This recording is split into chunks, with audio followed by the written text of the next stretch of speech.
Bonjour, c'est Michaeline Cuny. J'ai eu l'idée avec ce défi vidéo de vous faire mon C'est lundi en vidéo. Donc, qu'est-ce que le C'est lundi? Les moins littéraires d'entre vous peuvent se poser la question, qu'est-ce qu'on appelle le C'est lundi? Donc, c'est un rendez-vous qui à la base a été initié par Malou, mais qui depuis de nombreuses années se retrouve sur le blog de Galéane. Et on doit répondre en 3 questions. Qu'est-ce que j'ai lu la semaine dernière? Qu'est-ce que je suis en train de lire? Et évidemment, vous l'avez compris, qu'est-ce que je lirai la semaine prochaine ou après ma lecture, pour ceux qui sont plus rapides. Euh, Ça fait très longtemps, enfin ça fait très longtemps, oui, ça fait au moins 2 semaines que j'ai pas participé, non pas que je n'ai rien lu, mais je n'ai pas pris le temps de faire mon C'est lundi, que ce soit en papier ou en vidéo. Et je profite du défi vidéo pour justement le faire comme ça. Donc si vous aimez ce, cette façon en vidéo, moi je trouve que c'est plus vivant. Si vous aimez, n'oubliez pas de me le mettre en commentaire sous la vidéo, comme ça je saurai si ça vous plaît ou pas, et puis si ça vous plaît pas, je continuerai sur le blog. Donc, on va répondre à la première question. Qu'est-ce que j'ai lu la semaine dernière? En fait, j'ai fini ce livre 10 minutes de dingue de Jean-Christophe Tixier et c'est aux éditions Syros. Alors, on voit pas Syros parce que j'ai le petit bandeau aussi juste là. Voilà. Donc, je l'avais commencé juste avant de partir à Paris. Et puis, attends, je me redresse un peu parce qu'en fait, je m'aperçois qu'on ne me voit pas. Et, euh, et donc, j'ai oublié mon livre en partant. Donc, voilà, ça, c'est les erreurs bêtes de ma petite tête de linotte que je suis. Et quand je suis revenue de Paris, ben, la première chose que j'ai fait, forcément, c'est de me replonger dedans.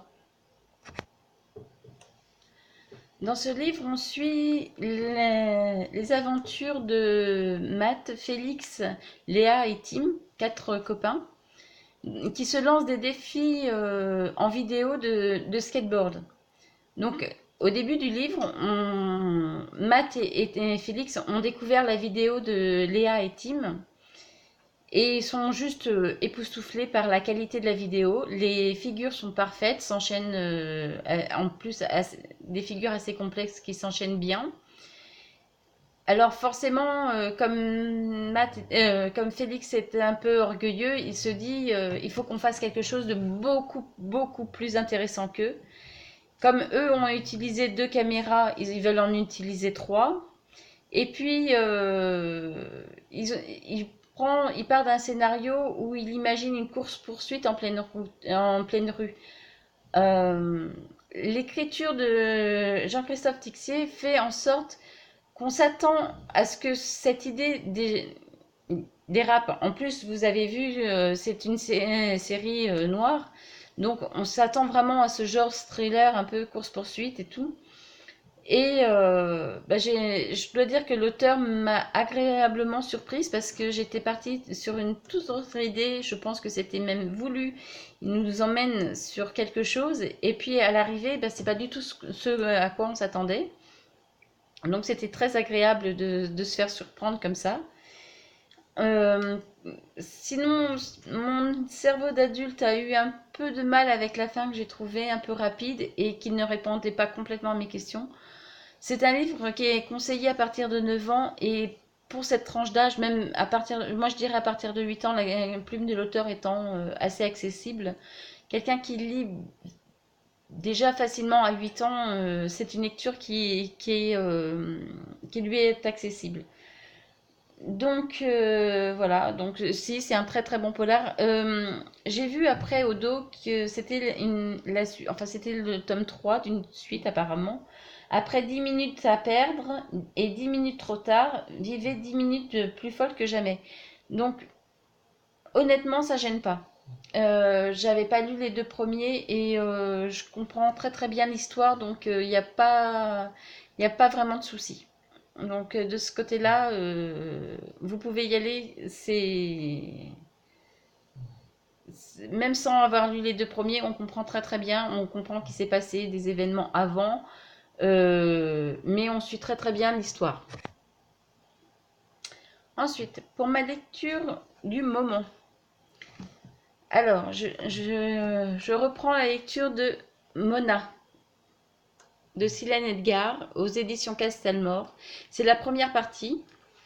Le tome 2 paraîtra. Alors, c'est la petite tortue, j'ai hâte de le voir. Alors, est-ce qu'on peut le voir à l'écran? J'ai hâte de le lire, forcément, hein, moi qui suis fan de tortues. Donc voilà. Alors, le second tome, lui, paraîtra au mois de mai, je crois, mi-mai, quelque chose comme ça. Ça doit être entre le 14 et le 16 mai de mémoire, je me rappelle plus bien. À son interview, elle m'en avait parlé, mais j'ai pas retenu la date exacte. C'est un style qui change un peu de Silène Edgar. C'est plutôt une dystopie. Donc, j'en ai pas lu énormément. J'en suis qu'à la page 52. Oups, je ne sais pas si vous arrivez à voir. Donc, non, peut-être pas d'ailleurs. Bon, enfin bref, j'en suis à la page 52. Donc, comme vous voyez, j'ai pas lu grand-chose. On va suivre Moana, qui est une jeune fille qui est encore vraiment une très jeune adolescente.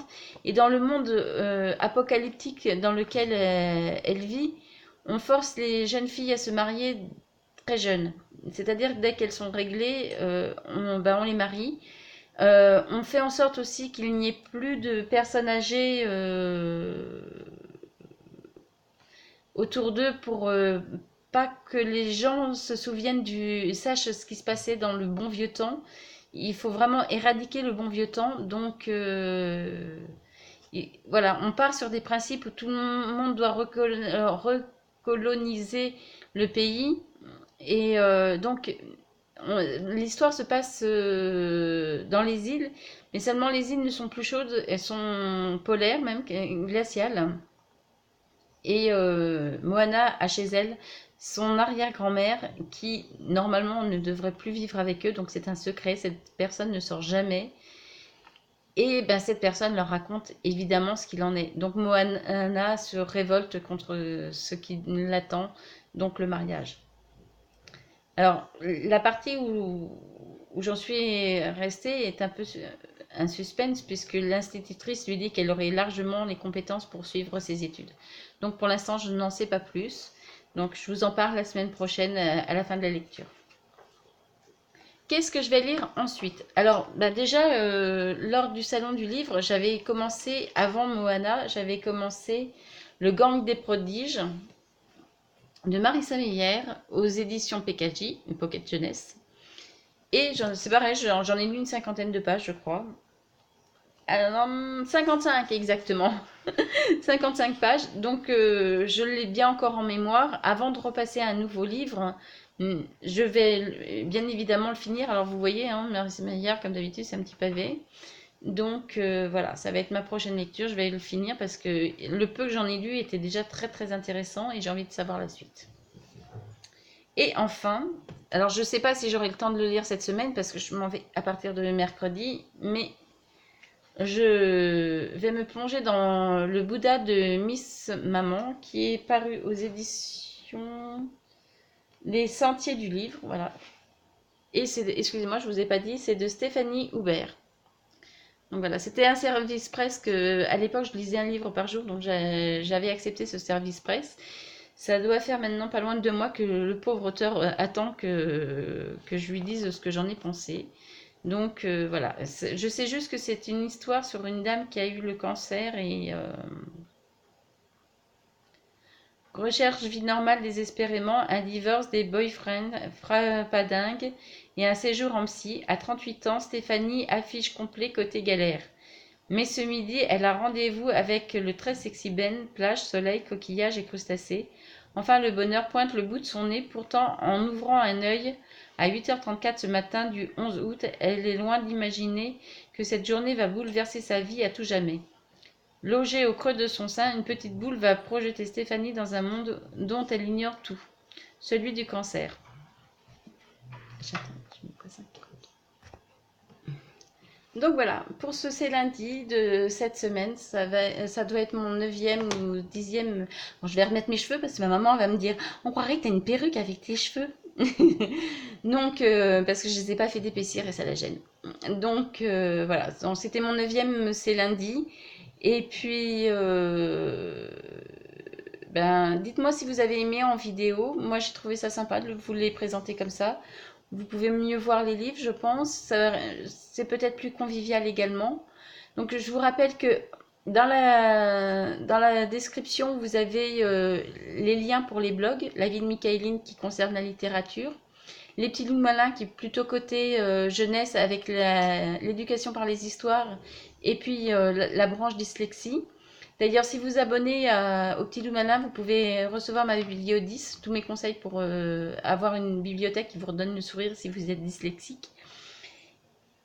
Le troisième blog arrive très très vite, je suis en train de travailler dessus, donc il arrive très très vite. Ce sera plutôt un blog lifestyle sportif, puisque c'est mon changement de vie, mon fitness, ma décision de se mettre au fitness, mes conseils alimentaires, mes conseils sportifs, toutes ces choses-là. Donc voilà, pour ce qui est de mon actualité. Je vous dis à demain pour la prochaine vidéo. Bye bye. Ah, n'oubliez pas, hein, le petit pouce bleu qui fait toujours plaisir en haut. Et puis votre commentaire si vous avez aimé ou pas cette vidéo. Bye bye. Et de vous abonner à ma chaîne aussi. Attention.